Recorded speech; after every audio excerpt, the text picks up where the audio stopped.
เลยห้องนอนกว้างพี่น้องเนาะนี่บ้านน้องลาเนาะน้องลาผ้าเสื้อบ่หน่อยผ้าเสื้อนะ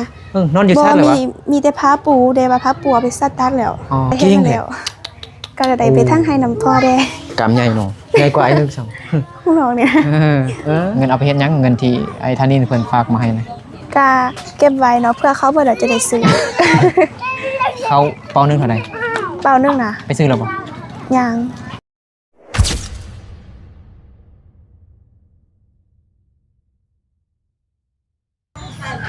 เบิ่งเด็กน้อยนะมาหมดแล้วบ่มื้อนี้เอาขนมมาแต่ไทยพุ่นได้นี่ขนม FC ทางฝั่งไทยพุ่นไอคิรีแพ็คขนมมาให้แต่ไทยพุ่นเนาะนิบไม่ให้นึกเลย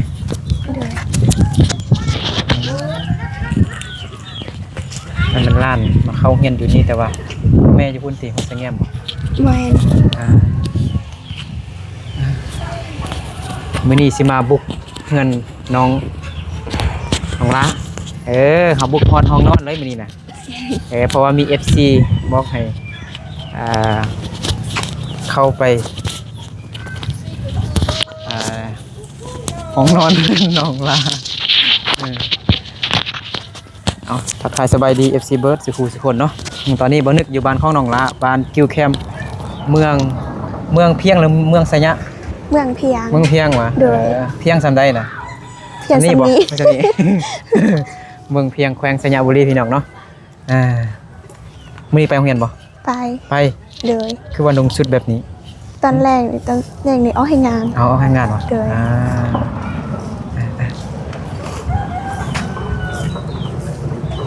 พ่อแม่เด้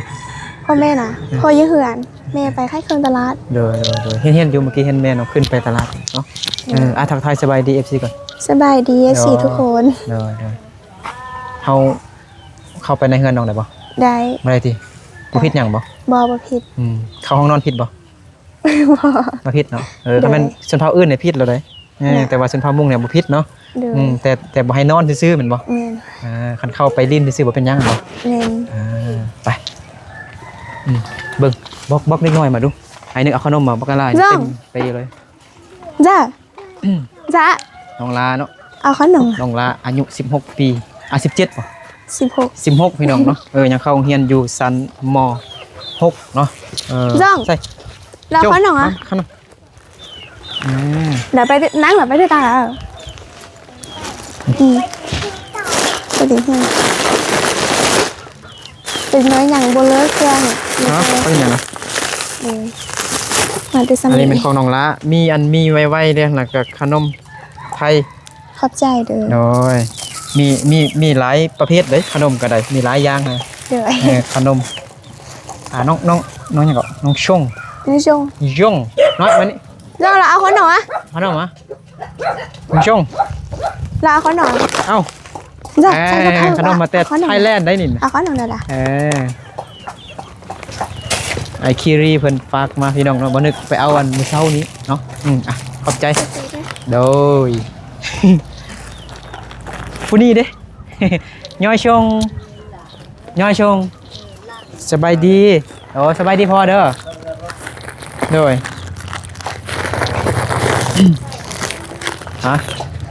อ้าวแม่เท้ากินบ่ได้บ่แม่ย่ากินบ่ได้บ่ขนมนะแม่ย่าเนาะแม่เท้าเนาะย่าย่ากินได้บ่ขนมนะได้อยู่ให้ย่ามีขนมอ่อนๆสิอ้าวโดยขอบใจเด้อเข้ามาเฮือนเลยเดี๋ยวเฮามานั่งลิ้นนำแม่ย่าเพิ่นนึงก่อนเอาตั้งครับบ่เป็นหยังเอาตั้งน้องนั่งไหมครับเดินต่อหน้าเด้อแม่ย่าเด้อเขาเด้อมี FC ให้เราบ่เข้าใจติหน่อยบ่มี FC ทางฝั่งไทยให้มาเห็นแม่เฮาบ่เห็นเด้อแม่ย่าจะได้ยินร้องเพลงบ่แม่ยังเคยยินย้อยชงFC ทางฝั่งไทยให้สัมภาษณ์ให้ลองท้ายอันเมตือญาของน้องละ เขาอยากฮู้ว่าแม่เฒ่ากินอีหยังคือว่าอายุมันควันยืนหั่นน่ะแบบอายุหลายหั่นนะยังแข็งแรงอยู่ฮะตอนนั้น ไม่เท่าบ่มีหยังกินแล้วธรรมชาติสิ อ๋อแต่กี้แบบ นี่ไม่เท่ามาเจ็ด เราซื้อหยัง เจ็ด ซื้อหยัง ซื้อน้ำโบ ฮะ ซื้อน้ำโบ นางเบ้าน างเบาอ๋อปีนี้จักปีแล้ว โน่ก็จะปีแล้ว 90ปีแล้ว บ่ฮอด100ปีเถอะบ่ chị ta chơi ít bồi xong là bỏ เปิด โต ảo เชื่อโจ ฮอดอยู่ เต๋อยังไงสิปัว xịt cao bay lấy pi đâu อ๋อสิฮอด100ปีแล้ว nhà bố chư đi này nó sẽ ได้3ปีนี้มาให้บ่ได้ยังได้มีที่อยู่มีที่นวล อ๋อ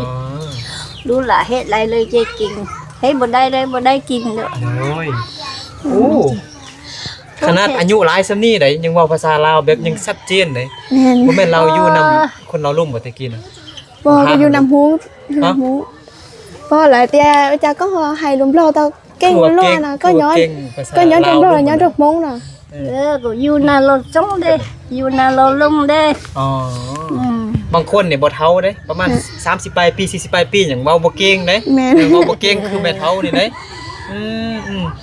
ใครมันบ่แจ้เนี่ยไปแค่ขึ้นก็ยำแต่ใครได้เด้อ อ๋อ โอ้ไม่แจ้ไม่เป็นเนี่ยไปได้รู้จงไปสิไปบ่ได้ได้3ปีแล้ว ได้3ปีเราเฮ็ดหยังบ่ได้มี สาม แต่ ปีน่ะมีแต่อยู่ อยู่บ้านอยู่เรือน อยู่กินซื่อ อ๋อตอนกลางคืนเนี่ยเฮานอนนี่รับสบายอยู่บ่รับดีอยู่บ่หรือว่านอนบ่รับคิด เจ๊ หลาย เจ๊หลำนี่มันนวมบ่ได้ลูก อ๋อ มีแต่ นอนได้แต่นอนบ่รับ มีแต่เงามัดคืนไง เราบ่นอนบ่ bò nón bò lại bên thưa cả si bò 3 โมงrồi khi nón sơ sơ họ có để ถ้า phòng เขา không ไว้แล้วให้ในนั้นมัดคืนไง ยังหาอายุหลายแล้วก็เจ็บเล็กๆน้อยๆหั่นแหละก็เป็นเรื่องปกติ ถ้าเจ็บพื้นเดียวให้เจ็ดเดย์เจ็บปวดเดย์ โดย กินยาก็บ่ได้หรอกกินข้าวก็บ่แซ่บ พ่อปู่เด้พ่อปู่เสียแล้วเสียได้จักปีแล้ว 30 ปีแล้ว 30 ปีแล้วว้าเธอตอน เวลา แม่ เสีย เขา เนี่ยบ่ได้เกิดตรงนี้ก็ 60 ปีเนาะ เวลา พ่อ เสีย ปู่ เนี่ เสีย ย นะ พอเสียนี่มันบ่ได้เกิด โดย นี่มันมี18 ปีสิเด้ชื่อ แต่ พระ ตอนทำอีตอนแรกๆอยู่บ้านใดลองทำ อยู่บัดนี้แล้ว bò มาใต้นี่แล้ ต ว อนเกิดบนเกิด thảo có khỏi yêu có nhớ rõ chị nào có yêu có nhớ rõ บ từ น nào เราเกิดทำอีน่ะอยู่บ้านใด โอ้ อยู่เมืองใด เพิ่นมันก็อยู่อันห้องสร้างนี่ อ๋ออยู่เมืองฮงซา อยู่ฮงซา ก็เป็น เนี่ย แขวงสัญญาบุรีเฮา อืม อ๋อ อยู่ ฮ ห้อง ง สร้า ซาง ก็อยู่ฮ เป็ ง น ซา ยามรีนี่เนี่ย โดยโอ้ว่าภาษาลาวเก่งโดยโอเคเนาะขอบใจแม่ตูเด้อแม่เฒ่าเด้อเดี๋ยวเอาขนมให้เด็กน้อย อยา เพิ่ ก น จะแชร์ว่า เดี๋ยวไอเอาบ่แม่นไอธนินเพิ่นฝากเงินมาให้น้องละแต่กับแบ่งให้อันย่าเด้เด้อ được ซื้อยุกซื้อยาให้ย่าเด้ được ไอธนินฝากเงินมา1,500 บาทพี่น้องเนาะ ของร้านยับมาอีกได้บ่ này บ่เห็นแจงคนนี้เลยถามบ่นึงเด้อเด็กน้อยกินขนมแล้วเพิ่นบึดนึงขนมหลายอยู่ดอกบ่หมดดอก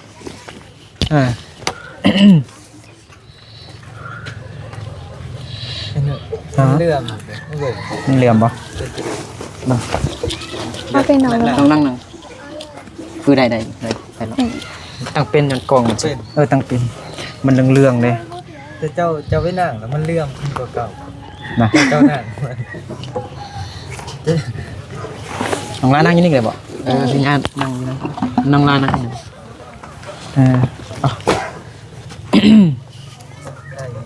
หนบ่ไอ้ท่านินเพิ่นฝากเงินมาช่วยน้องละ1,500 บาทเนาะบ่นึกก็ได้แลกมาเป็นเงินกีบได้900,000พี่น้องเนาะ900,000 กับ 5,000 กีบเนาะก็เจ้าเอาค่าธรรมเนียม120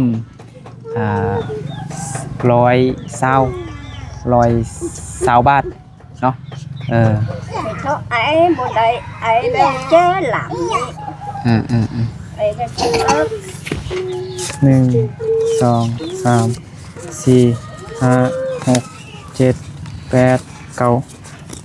9เส้นกับ 5,000 กีบ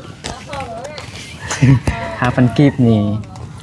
สิขนมก็ได้5 ทุ่งพุ่นได้ เอาให้มันครบเลยเด้เนาะ9 เส้นกับ 5,000 กีบอ่ะพวกนี้ได้หลายเนาะโอ้ยขอบใจไอ้ธานินเด้อขอบใจไอ้ธานินเด้อน้องลาเขาอวยพรไอ้ธานินให้อยู่ดีมีสุขภาพแข็งแรงความเจ็บยาได้ความไข้ยามีขอให้ร่ำๆรวยๆสาธุโดยมีน้องลาเก่งแล้ววันนี้ไอ้พรเป็นหรอกFC ให้นึกมีหลายอย่างได้ให้ถามเรื่องกันถาม FC ให้ถามมันน้องลาว่ามักกินกุ้งบ่กุ้งนะกินมากินบ่ก็เจ้าว่าถ้าน้องลามากินกุ้งแล้วเขาสิช่วยสิฝากเงินไว้ซื้อกุ้งกินว่าซั่นแล้วก็อันที่2นี่แม่นให้ไอ้นึกถามมันน้องลามีพัดลมบ่พัดลมนะมีบ่บ่มีแล้วก็อันที่3แม่นให้อ้ายนี่บุกฮอดห้องนอนน้องลาว่าซั่นเบิ่งว่าน้องลานอนอยู่บ่อนใดเป็นแบบใดอยู่ในเฮือนบ่นึกคือบ่เข้าไปในเฮือนน้องลาว่าซั่นเพราะว่าท่าอยู่ในนอกเนาะซั่นแล้วก็เฮาก็ลุยเลยเนาะลุยไปในเฮือนเลยเนาะได้บ่ได้เดี๋ยวเอาขนมให้เด็กหน่อยก่อนเลยมาเรียนแถวอยู่นี่มากระตู้เอาวันโป้งมาเรียนแถวอยู่นี่นะบอกเป็นภาษามงเรียนแถวอยู่นี่แล้วเช้าไว้แถวเนาะกว่าแล้วเช้านอนเท่าไหร่เอาขนมเอาขนมแล้วก็เช้านั่งขอบใจเด้อว่าเจ้าได้หลายอ่ะจะไอคิริอ้าวโอ้มันมีหลายแบบได้บ่ได้คือกันเด้ออ้าวโดยเอายังไวดูยังมีเด็กหน่อยหลายพี่น้องเนาะเอาพูละทงไปก่อนอ้าวโอ้ยเอามันเป็นทงน้อยเนาะเอา2 ทงด้วยอ้าวโอ้ยเจ้าคนนี้นะฮักแท้คือว่าเป็นตุ้มซั่นน่ะฮะบ่แม่นตุ้มอันนั้นบ่มันคล้ายจังมันคันหั่นน่ะเป็นคันคล้ายๆหั่นน่ะใช่เด็กน้อยหมดแล้วบ่น้องต้องชงเอาแล้วบ่ชงได้แล้วเนาะเอาไปในเฮือนไหนบ่ได้เข้ามาเลยแล้ว FC ให้บ่นึกบุกไปฮอดห้องนอนของน้องลาวซั่นแล้วตอนหน้าเด้อแม่เราไปตู้เด้อโอ้เข้ามาเลยโอ้ยปุ้ยได้อยู่มาหาพ่อบ่นึงก่อนสบายดีพ่อสบายดีพ่อกำลังเฮ็ดหยังอยู่พ่อเฮ็ดหยังอยู่พ่อกำลังเฮ็ดหยังข้าวปลากำลังสิแต่งกินพี่น้องเนาะโดยFC ให้ลูกนี่บุกไปฮอดห้องนอนของลูกสาวเนาะบางทีครอบครัวของน้องลาก็เป็นครอบครัวที่ก็ลำบากเด้เนาะพี่น้องเนาะเข้ามาเปิดไฟได้บ่หน่อยเปิดไฟนะนี่พี่น้องเนาะตอนนี้ก็เข้ามาในบอลเงินใหญ่เนาะของน้องละเปิดก็คือบ่เปิดเนาะเจ๊แหละบ่ฮู้มีได้น้องละนอนอยู่ไสซั่นน่ะน้องละนอนนี้น้องละนอนนี้เห็นบ่โดยนอนนำผู้บ่าวเห็นบ่บ่คนเดียวโดยห้องนอนกว้างพี่น้องเนาะนี่บ่น้องละเนาะน้องละบ่มีพัดลมเด้อเห็นบ่บ่มีบ่ฮ้อนบ่ฮ้อนอยู่เพราะว่าเป็นกะซี่เนาะแม่นมึงสังกะซี่เนาะแล้วก็อันนั้นมันเขาอีหยังบังลมบังอีหยังหั่นนะเพิ่นหยังก็ภาษาลาวบ่นึกก็บ่ค่อยฮู้แล้วบางคำศัพท์เขาเอิ้นหยังก็บ่บังคนเทิบมันบ่มันบ่แม่นเทิบเป็นภาษาอ้ายภาษาไพร่บ่เนาะมุงยะเนาะบังลมพะออกมาหั่นนะ โอ้บ่มีเพดานนี่ฮ้อนเนาะสังกะสีเนาะ แม่น น้องลาว่าฮ้อนพี่น้องเนาะอันนี้เป็นบ่อนอนของน้องลาเนาะ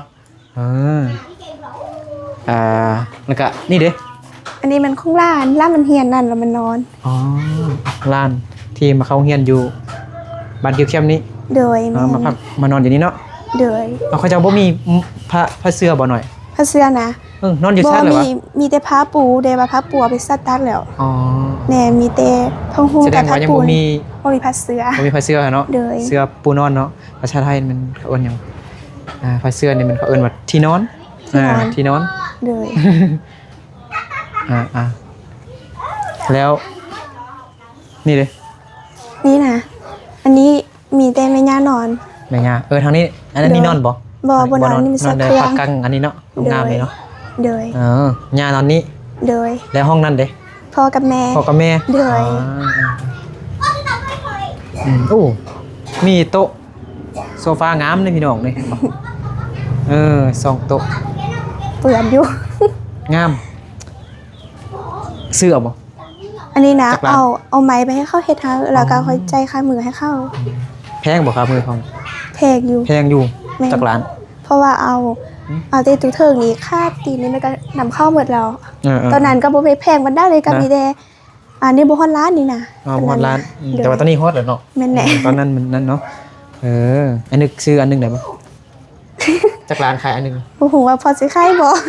หัวพอสิขายบ่ เลย แล้วก็มีอันตู้ใส่เครื่องเนาะแล้วก็มีกระจกความพี่น้องเนาะนี่แยงแว่นผมว่ามาแต่งตัวบ่นึงก่อนเนาะน้องลามาแต่งตัวอยู่นี่เนาะแล้วก็แต่งตัวเป็นระเบียบเรียบร้อยแล้วก็ไปโรงเรียนเนาะงามเนาะถูกเนาะอยากได้อยู่อ้ายแต่บ่มีเงินซื้อหาถึกเลขก่อนโอเคเนาะก็สิประมาณนี้พี่น้องเนาะอยู่ในห้องเนาะห้องใหญ่เงินใหญ่ของน้องลาเนาะอยู่นี่จักคนก่อนนอนนี่จักคน ผู้เดียวน อนอยู่นี่ผู้เดียว เลย ก็ยากเดี๋ยวพ่อแม่1 2 3 4 5 คน โดยเพราะ เงินนี่นะ โดยเพราะว่ามีไอได้แต่ไอไปเฮ็ดเวียก เอาไปเฮ็ดเวียกหาเงินโดย เดี๋ยวอย่างแต่หาคนเดียวนี้ โดยจังแจ้งอยู่ เอ้าคือว่ามีไกลเข้ามานี่น่ะเข้ามาได้น่ะ เข้ามาทางประตูดิแม่น เข้าเด้ เข้านะเปาดี ยังเปานึง เปาดีแม่นมื้อวานนี้เอาเฮาแล้วมันเอาไปเกี่ยวเขานำ อ๋อเพราะว่านี่มันเข้ามาเลยเนาะมันบอก เขาเกาของเอ๋ย เขาเกาเขาหน้าปีไก่นี่ แล้วพอเขาสู้เราจะไปเกี่ยวเขานำเอ๋ยเอาเพลงสร้างโคตร เขาเจ้าเนาะนักบ่เปานึงนึง กระสอบนึงนักบ่ประมาณจักโลประมาณ40บ่เขาเจ้านี่มันนักเลยนักกว่าเขาเหนียวนักเขาเหนียวนี่30ปลายกระสอบนึง30ปลายโลเนาะอันนี้โทรศัพท์ไปนี่ นี่จะทราบของพอเดย คือว่าเอาอันยางมัดเส้นสารมันปวดแล้วนะพ่อก็เลยเฮ็ดเองพอเฮ็ดไม่ดีมันจะบ่เข้าแล้วเส้นสาร โทรศัพท์พอสู้ชีวิตแฮงพี่น้องอัน FC ให้ตังไลน์ให้น้องลามี FC หลายคนอยากทักลิ้นนำน้องลาแต่ว่าความจำเต็มบ่ แม่นบ่ได้ลบที่มันขยะมันยังบ่อยู่แคปคัทเหมือนกินพื้นที่หลายแคปคัทฮู้บ่อันแอปอันตัดต่อวิดีโอต่อรูปอย่างต่างๆตัวนั้นแหละน้องไปลบทีมอันตัวเก่าที่น้องบ่ได้ใช้เด้อมันก็มีพื้นที่มื้อนั้นบ่นึกสิโหลดไลน์สิตั้งไลน์ให้น้องแต่ว่าพื้นที่โทรศัพท์น้องเต็มพี่น้องเนาะโหลดแอปไลน์บ่ได้เนาะไลน์อู้จักตัดหญ้าก็มีเนาะน้องตัดหญ้าเป็นบ่น้องนะก็ซ้อมอยู่ก็เป็นอยู่เคยเฮ็ดมาแล้วก็ได้ไปทั้งให้น้ำพ่อแด้กำใหญ่เนาะใหญ่กว่าไอ้นึกสั่ง พวกน้องเนี่ยอันนี้มันโพสแล้วติโพสแล้วสาวได้แล้วบำนาญแล้วเนาะแม่นบำเหน็จบำนาญแล้วใส่งานบ่ได้แล้วเนาะแม่นโอเคแล้วเนาะ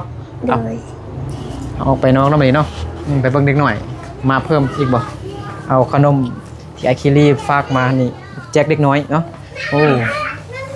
ยังไอคิรีฝากขนมมากดไลน์เลยน่ะแจกเด็กน้อยว่าซั่นเด้อ โอ้ได้กินปลาแล้ววันนี้น้ำพอ ได้กินปลานิ่นแล้วปลานิ่นเฮาอยู่น้องเฮาบ่ บ่ซื้อเอา เสือเอา โดย โอ้รู้เฮาได้ปลานิ่นนะ วันนี้นะโล50-60โล มาเบิ่งหมดเลยถ่ายมาหมดปลานิ่นเนาะจักโตนะ2 โตนบ่โอ้พอคือว่าขยันมั่นเนาะพอมันเนาะมันขยันเฮ็ดเวียกขยันแต่งกินน่ะนะเก่งภาษามงว่าจังได๋ เรื่องแต่งกินนี่ก็ธรรมดา โลนึงมัน50-60-70พุ่นนะ แม่น ปลาทุกแพงเนาะ แม่นปลาดุกเราโล50วันนี้เรา ปลานิ่นโลละ60แล้ว 100กว่าบาทพี่น้องเนาะอันนี้มันแกง แกงปลา แกงปลาวะ เดี๋ยว เอาต้มน้ำก่อนเนาะ แม่นต้องน้ำให้มันฟดก่อน น้ำเดือดแล้วจึงเอาปลาลงเนาะมาตัวเด้อคุณนี่ยังมาทันได้เท่านั้นบ่เอ้าใครยังมาทันได้ขนมเถอะนี่ตัวชื่อตาน้าขนมได้เมื่อแล้วเนี่ย ใส่หมดแล้ว เดี๋ยวอุ้ยข้าวบ่ชอบ ขี้เหงื่อบ่ต้องทิ่มเด้อบ่ได้กินเด้อ ข้าวหนอนั่งข้าวนะนั่งข้าวเหรอนะข้าวหนอบ่ใช่ข้าวหนอบ่ใช่ ขี้เหงื่อบ่ต้องทิ่มซาๆเด้อหน้าบ้านบ่งามเด้บ่สะอาดบ่ได้เด้เป็นพยาธิเด้เก็บขี้เหงื่อไว้เป็นที่เป็นบ่อนเด้อใส่ ข้างไหนข้าว เด้อโอ้รถมันขึ้นสิล้มไปทางนั้นเลยอันตราย ข้าวบ่ใช่แล้วนี่ ต่างเครื่องร้ายหดสูงแฮงเนาะแซ่บบ่น้องช่องเอ้า สิถามในแล่นนี่น้องอาปุ้งกับมานี่เหรอเอ้ยไปย่งเลิกโรงเรียนแล้วบ่เลิกแล้ว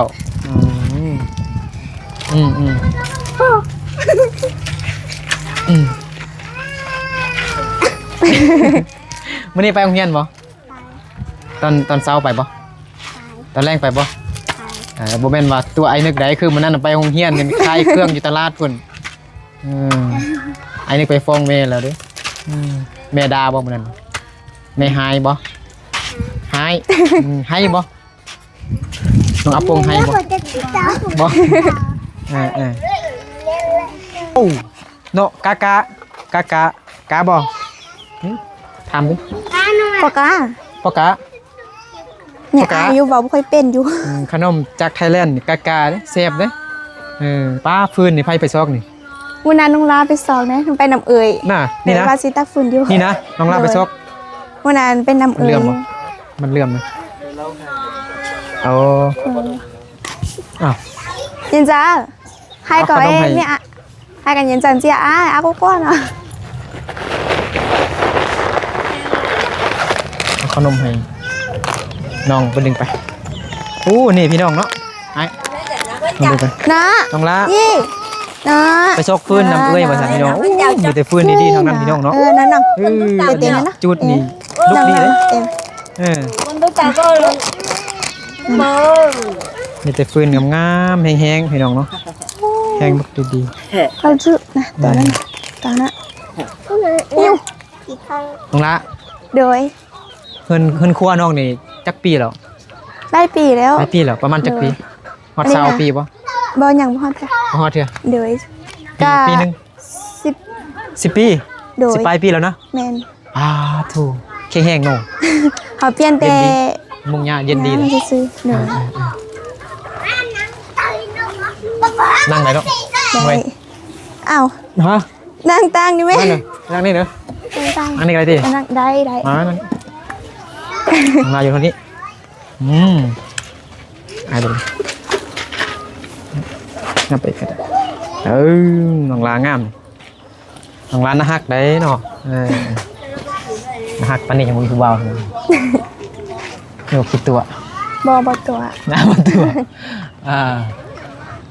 มื้อนี้บ่มีฝนเลยพี่น้องเนาะแดดแต่เช้าเนาะจำแต่เช้าครับค่ำเลยนี่นะเนาะ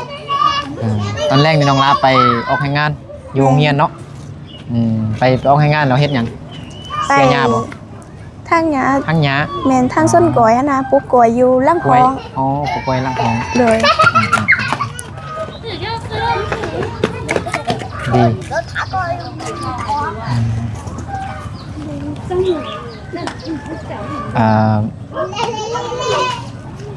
เขาก็มีกินแล้วได้เนาะบ่เอาหั่ง เออหาง แล้วเงินเด้เงินเอาไปเฮ็ดหยังเงินที่ไอ้ท่านี่เพิ่นฝากมาให้นะ ก็เก็บไว้เนาะเพื่อเขาเพิ่นจะได้ซื้อ เขาเป้านึงเท่าใด เปล่านึงนะ ไปซื้อแล้วบ่ ยัง แล้วเราฮู้คร่าวๆบ่ว่ามันประมาณเท่าใด เขาเปล่านึงเลยนะ ฮู้แบบเบื้องต้นน่ะแบบเห็นเขาซื้อเขานั่น โซบาตอนนั้น เปล่านึง ซื้อ 50โลเนี่ยเป้านึงเนาะ50โลแม่น ตอน บ่ นั้นซื้อก็3 แสนหรือว่า 3แสน หรือว่า2 อิห แส ยัง นไปไหน เป้านึงนะ แม่นหรือว่า4 แสน เขาเปลือกดิ เป็นเขาเปลือก อันนั้นเขาเปลือกหรือ ไอ้ว่า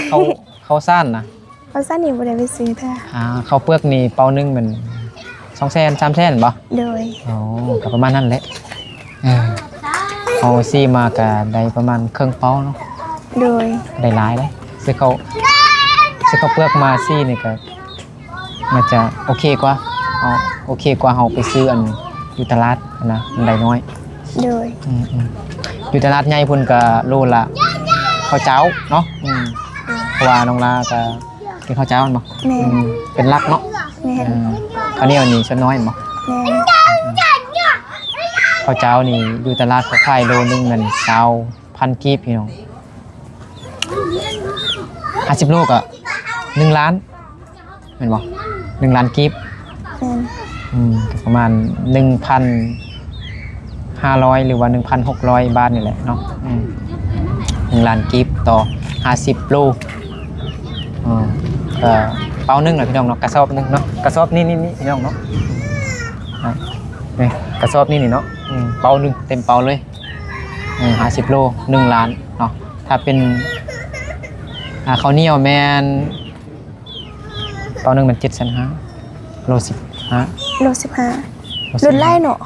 เขาเจ้าในโล20แม่นบ่ แม่นแพงกว่าข้าวเหนียว แม่น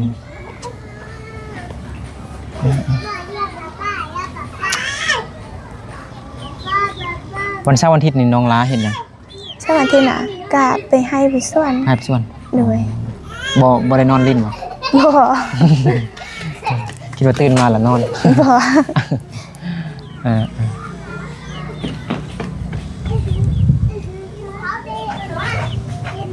น้องประยงนี่เลิกเรียนแล้วเนาะ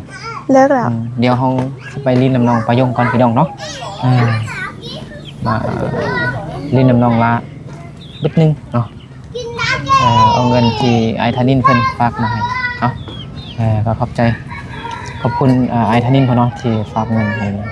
น้องลาได้ซื้อเนาะบ่ต้องซื้อเหล้าซื้อเบียร์กินเลย บ่ซื้อ ซื้ออันของจำเป็นเนาะของจำเป็น โดย อยู่ในเฮือนเนาะซื้อยุกซื้อยาให้แม่ย่าเนาะขอบใจขอบคุณ FC เนาะให้ธนินเพิ่นเนาะขอให้เพิ่นจงอยู่ดีมีแรงสุขภาพแข็งแรงความเจ็บอย่าใดความใครอย่าให้มีให้ร่ำให้รวยเด้อสาธุเนาะโอเคเอาสำหรับคลิปนี้บ่นึกกับน้องลากับพ่อลาพ่อแม่พี่น้องเบิดสุขสุขคนไปก่อนเนาะเราเจอกันในคลิปต่อไปเนาะสบายดี สบายดี บ๊ายบาย